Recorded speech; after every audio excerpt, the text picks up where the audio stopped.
Assalamualaikum warahmatullahi ta'ala wabarakatuh.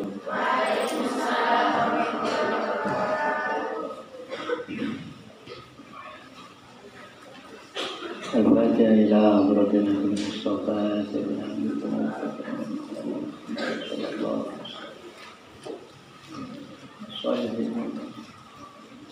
Masyayikhna fiddin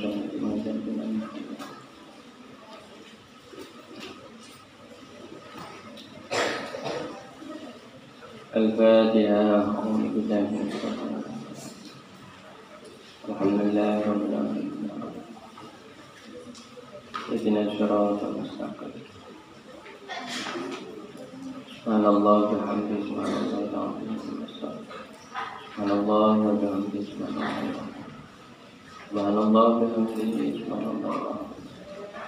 Subhanallah wa bihamdihi subhanallah. Fi kulli lahzatin. Allahumma shalli ala sayyidina Muhammad salatan jami'atan lil 'ulumi wal asrar wa ala alihi wa sahbihi.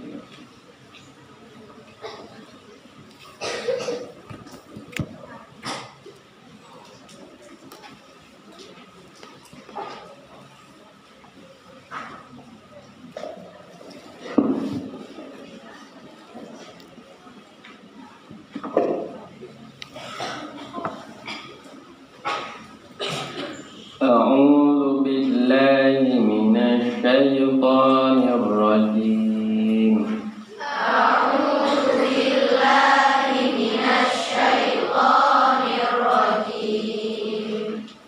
بسم الله الرحمن الرحيم. بسم الله الرحمن الرحيم. قال فما خطبكم أيها المرسلون. قال فما خطبكم أيها المرسلون. قالوا إنا أرسلنا إلى قوم مجرمين. قالوا إنا أرسلنا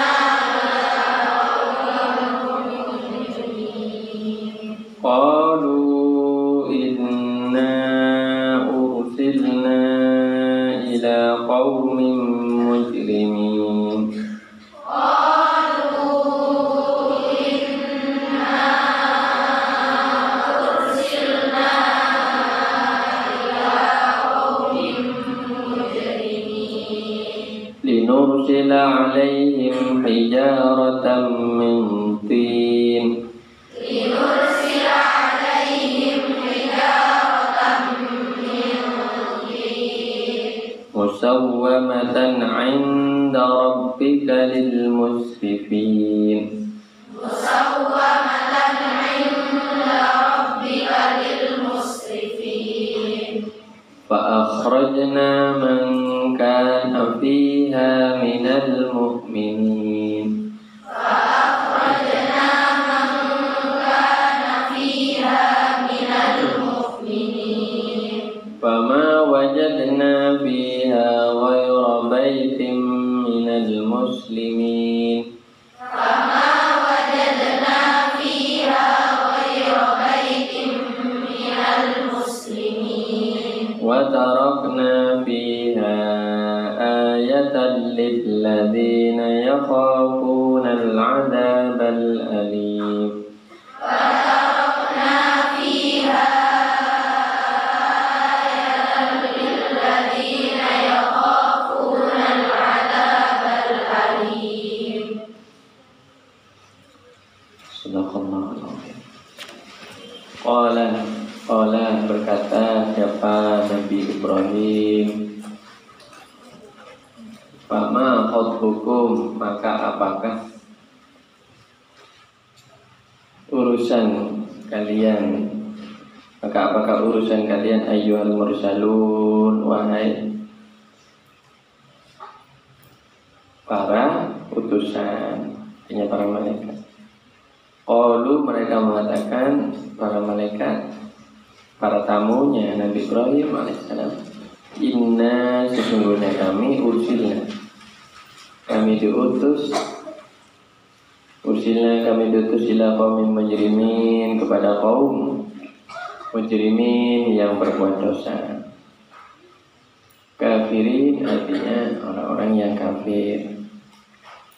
Artinya yang kafir. Ai qaumi Lutin artinya kaumnya Nabi Lut. Linursila agar kami melepaskan alaihim kepada mereka hijaratan kepada batu mintini dari tanah liat, mintinin dari tanah liat, makbukhin yang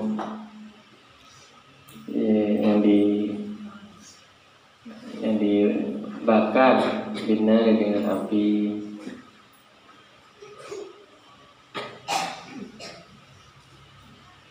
Sebenarnya tabakha itu memasak. Ini yang kalau batu yang dibakar dengan api. Musawwamatan ay mu'lamatan. Musawwamatan diberi nama, ay mu'lamatan artinya diberi nama, alaiha atas ijarah, ismuman adapun namanya orang, yurma biha, yurma yang dilempari biha dengan ijarah. Inda rabbika dari sisi Tuhanmu, zarfun yang zarf laha bagi ijarah. Lil musrifina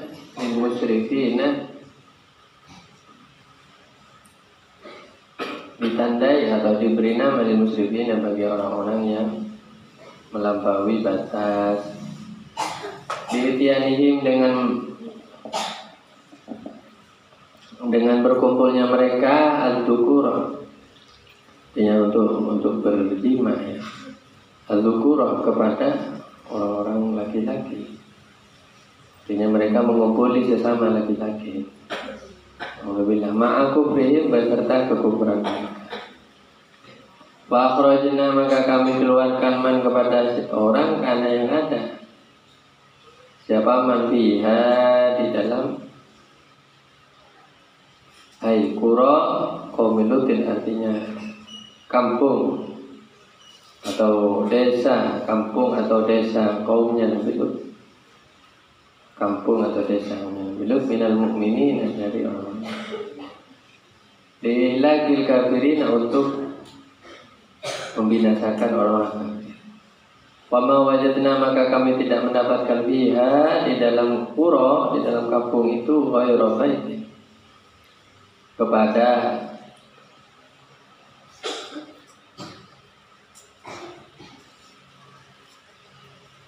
selain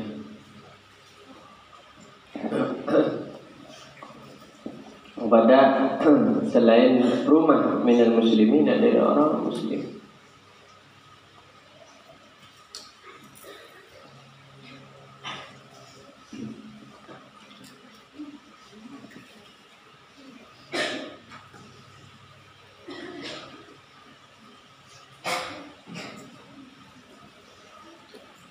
Selain satu rumah, ya, fama wajana maka kami tidak mendapatkan dia di dalam kampung, ghairu baitin selain satu rumah minal muslimin dari orang-orang muslim. Wahum dan adapun mereka al-muslimun Lutun adalah Nabi Lut, wabnatahu dan dua putrinya Nabi Lut.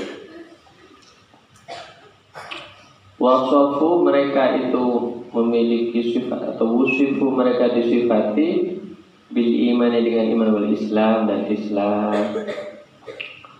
Ai artinya hum adapun mereka al muslimun musaddiqun adalah orang-orang yang membenarkan bi qulubihim dengan hati-hati mereka, amiluna lagi mengerjakan bi jawarihim dengan anggota-anggota badan mereka atau hati kepada ketaatan.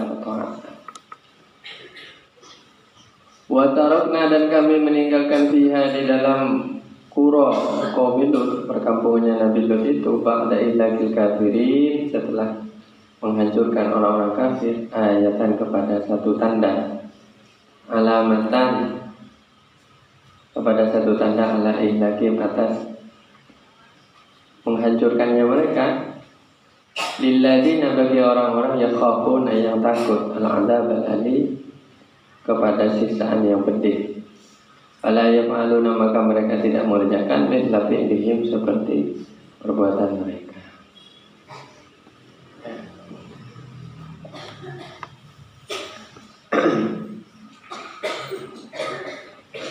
Jadi Nabi Allah Ibrahim itu menerima tamu berupa para malaikat yang berjumlah antara 3 sampai 11 orang. Begitu mengetahui bahwa itu adalah malaikat, maka Nabi Ibrahim bertanya, ada urusan apakah wahai para utusan? Maka para malaikat itu menjawab, kami diutus kepada kaumnya Nabi Ibrahim. Jadi kaum yang disebut kaum mujrimin, kaum yang melakukan dosa. Jadi tamu-tamu itu singgah dulu ke dalamnya Nabi Ibrahim sebelum melanjutkan perjalanan ke Nabi Ibrahim. Kenapa? Karena Nabi Ibrahim ini lebih sepuh ya daripada Nabi Lut. Jadi Nabi Lut ini keponaan, tidak salah keponaan dari Nabi Ibrahim. Diangkat juga menjadi seorang nabi dan diutus ke satu desa yang satu kampung yang di sana banyak melakukan kemaksiatan. Ya, dan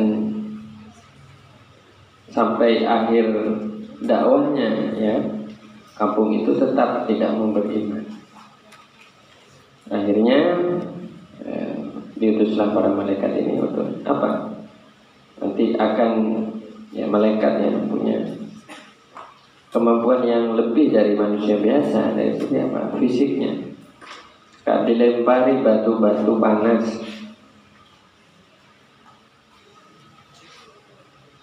yang ciri-cirinya itu ada nama-namanya itu kan ngeri ya.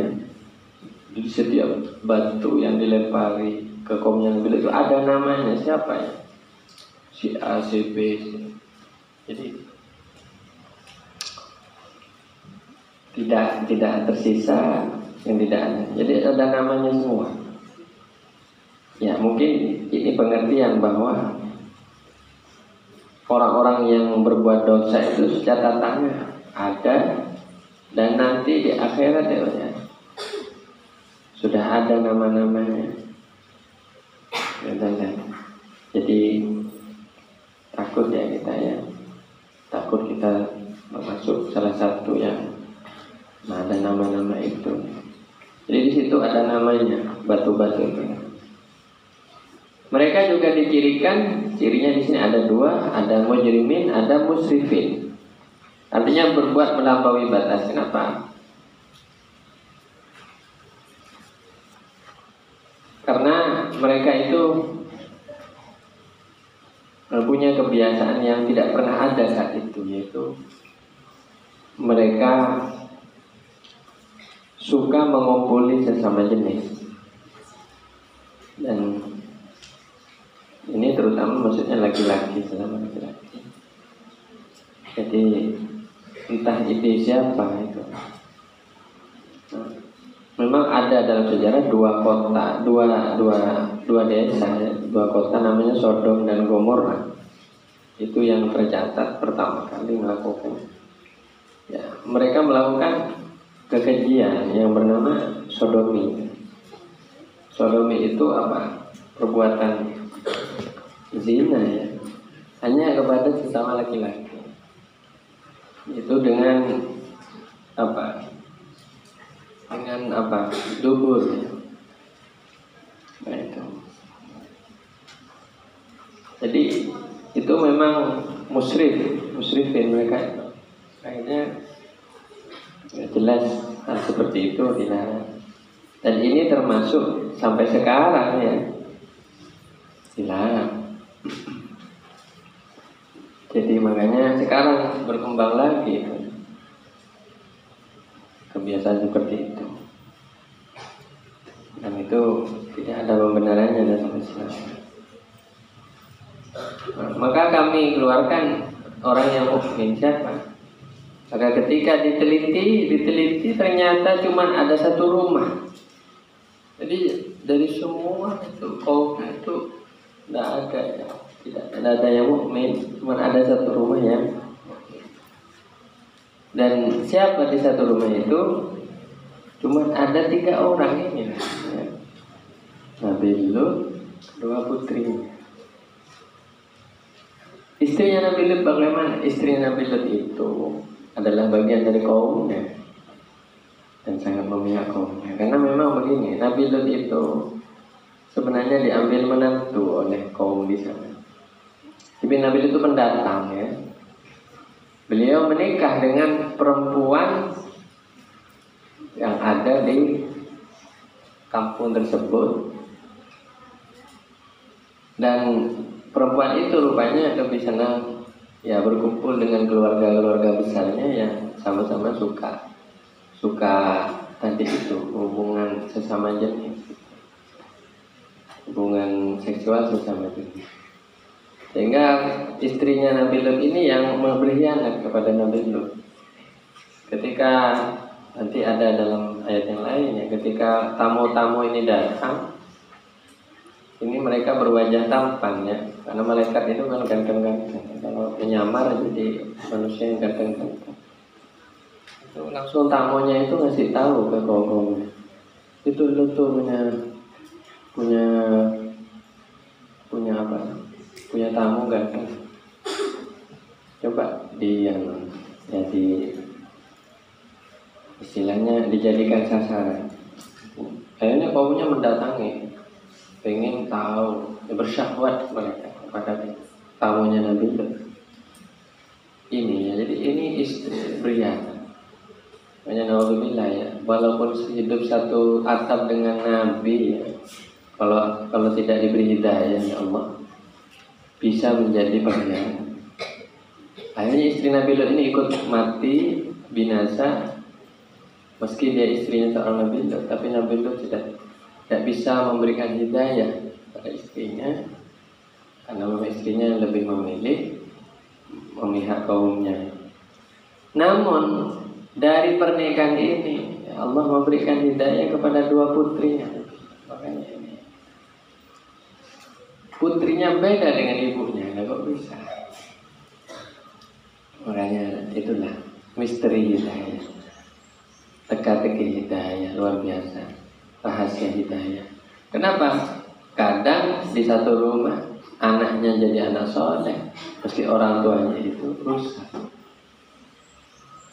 Ini ya, putrinya Nabi Lut itu ada 2. Dan putrinya Nabi Lut ini solehah semuanya mereka. Dan jadi kaum yang beriman cuma 2 ini, keluarganya sendiri. Ya, ini ya, luar biasa ya kisah. Jadi sama seperti kisahnya Nabi Ismail yang beriman dan berdakwah putranya sendiri. Jadi Nabi Ismail itu berdakwah kepada istri dan putranya. Jadi punya murid. Jadi yang mengikuti Nabi itu 2 putri.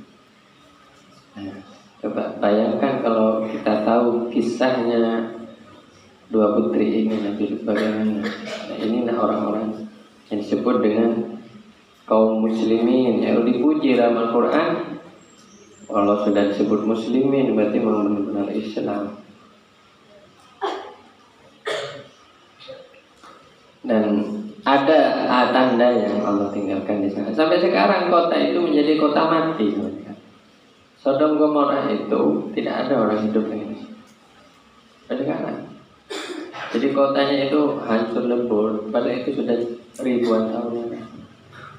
Sampai sekarang ada satu lagi kota yang persis seperti itu dihancurkan oleh Allah.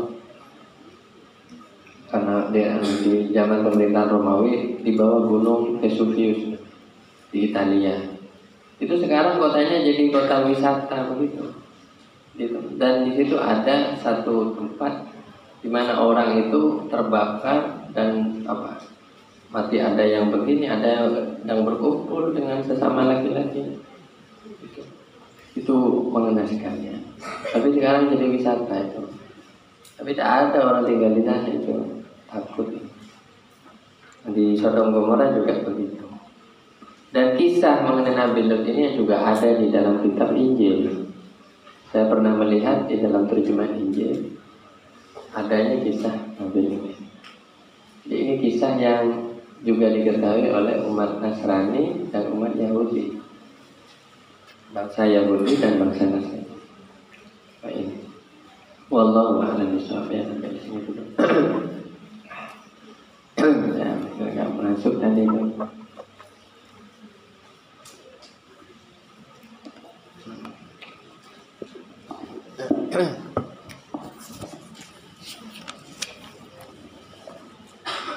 Bismillahirrahmanirrahim. Bagaimana hukum sholatnya orang yang sudah lansia apabila tidak ingat atau pikun? Ya sama kayak orang pingsan ya, kalau masih ingat di dalam waktu sholat. Kalau dia sudah keluar waktu maksudnya gini, ya sama kayak orang pingsan itu, orang pingsan atau orang koma itu kan ya, kalau sudah tidak sadar ya dihukumi sama seperti orang yang tidak punya akal. Kalau tidak punya akal kan tidak wajib sholat. Misalnya dia pikurnya dari jam 10 sampai asar, maka tuhurnya ya tidak wajib sholat. Kecuali dia asar sadar, oh ini masuk asar, maka wajib sholat saat itu ya. Bagaimana hukumnya orang yang bukan mahram menjalin komitmen tapi tidak pacaran? Ya pacaran. Apa sebaca komitmen ini ya? Komitmen itu janji sehidup semati, jangan carfak.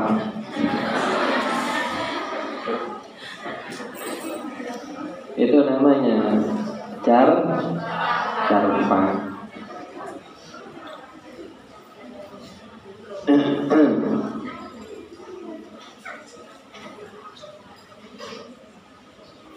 Begini, tahu sama tahu tidak apa-apa, tapi tidak boleh berkomunikasi,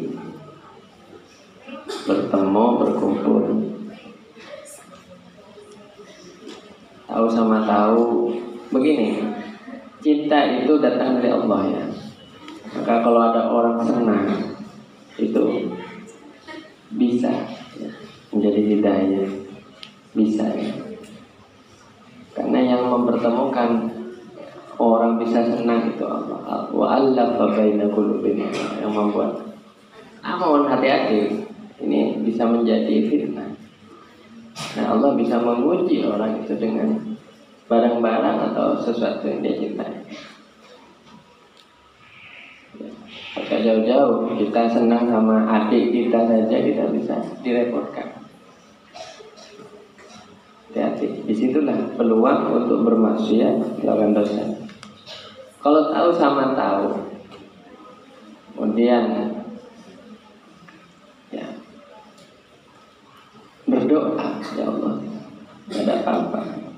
Tapi jangan sampai berkomunikasi, mendengar suaranya, sampai bertemu lah, itu sudah masuk kepada ya hubungan ya. Tentunya apapun yang berbau halwat itu kan tidak boleh. Kenapa? Karena barang siapa dua orang yang bukan mahram itu berkumpul, maka yang nomor tiganya adalah zina.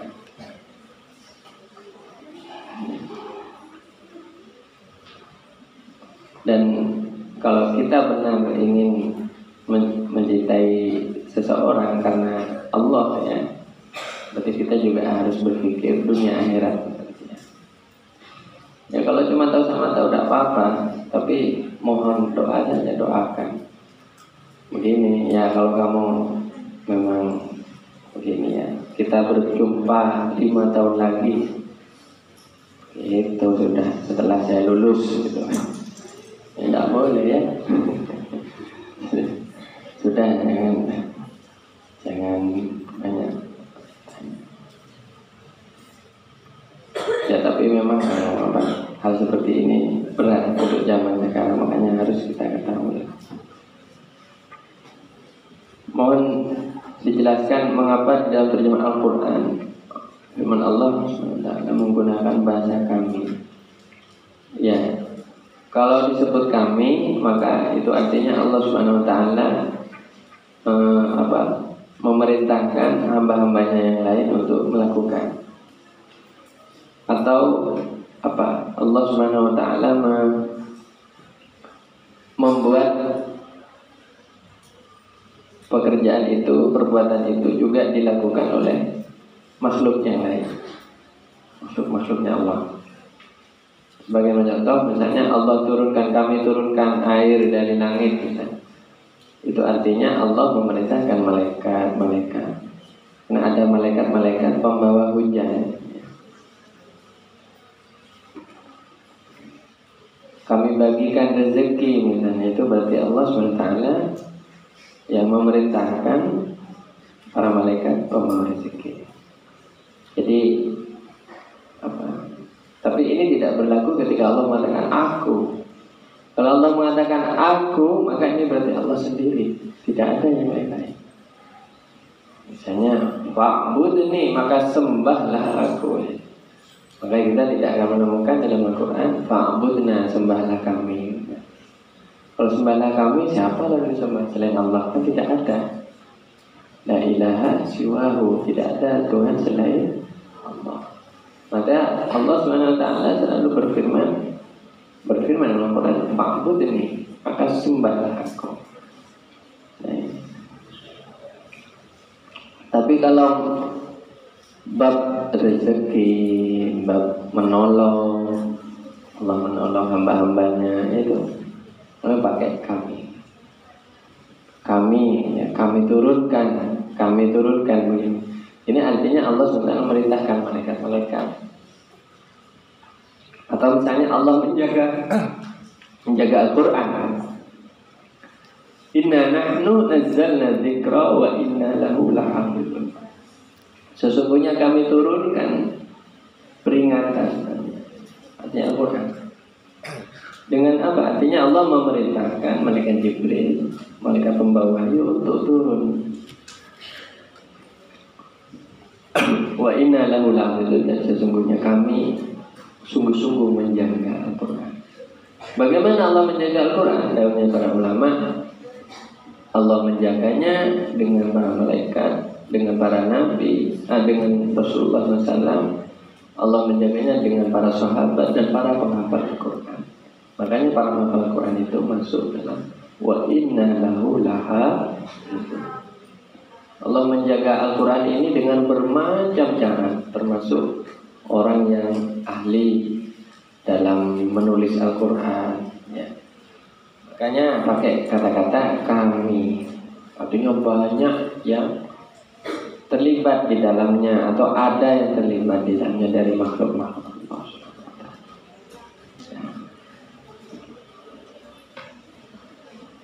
Itu saja ya. Jadi ya bagus pertanyaannya. Namun saya sarankan kapan-kapan kalian kalau ingin lebih leluasa ya belajar tentang adab-adab, akhlak, hukum seputar masalah remaja dan seterusnya, karena Anda ini sebenarnya kan banyak remaja masih. Kalau bisa bikin kegiatan seminar training tentang fikih ibadah dan muamalah bagi remaja. Bisa bagus di sini bikin, datangkan pembicaranya, termasuk belajar mengenai hubungan dengan hukum-hukum atau aturan bagaimana kita berhubungan bermuamalah dengan orang yang lain jenis. Karena itu ada tafsirnya, ada rinciannya. Kalau kita misalnya pergi ke pasar, kita berbicara dengan orang yang non-muhrim bagaimana? Nah, kalau di pasar boleh, tapi batasnya sampai mana gitu. Ada batasnya juga.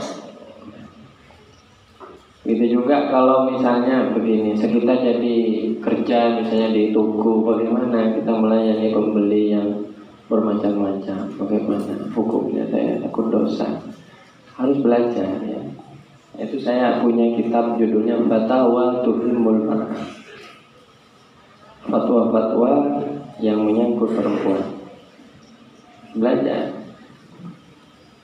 Jadi itu muamalah kata-kata ya, masalah muamalah. Bagaimana hubungan saya dengan mahram saya, dengan non mahram saya ya, mahram dan yang tidak mahram. Bagaimana sebaliknya gitu. Masih banyak saya menemukan kalau saya ke luar ya, itu masih ada orang perempuan yang kalau ada tamu laki-laki salaman. Saya bilang, tidak usah salaman, saya bukan mahram. Ya kalau Pak Kiai gitu ada salaman. Ya kalau masih kecil, kalau sudah besar, ya, itu karena tidak paham bedanya mahram dan tidak mahram. Bagus kalau diadakan di sini. Jadi adakan khusus pelatihan untuk di fikih, panduan fikih, ibadah dan muamalah bagi remaja. Sehingga tidak muncul pertanyaan-pertanyaan seperti tadi ya. Demikian. Ya mungkin itu dulu, saya mohon maaf tidak begitu.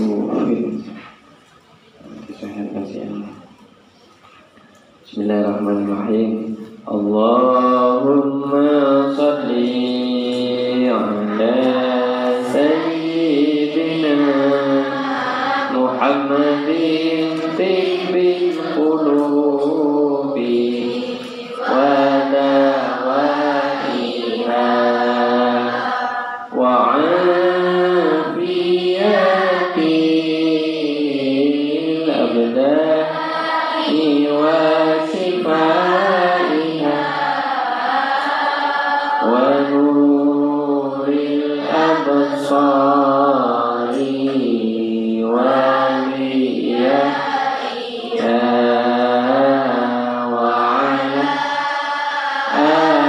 alihi wa sahbihi wa sallim li khamsatu Allahumma uqfi biha awal wa ba'il hafimah al-Mustafa wal-Murtada wa bainahuma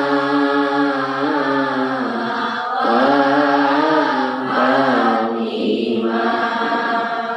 Anallahukum ajma'in. Assalamualaikum warahmatullahi wabarakatuh. Waalaikumsalam warahmatullahi wabarakatuh. Allah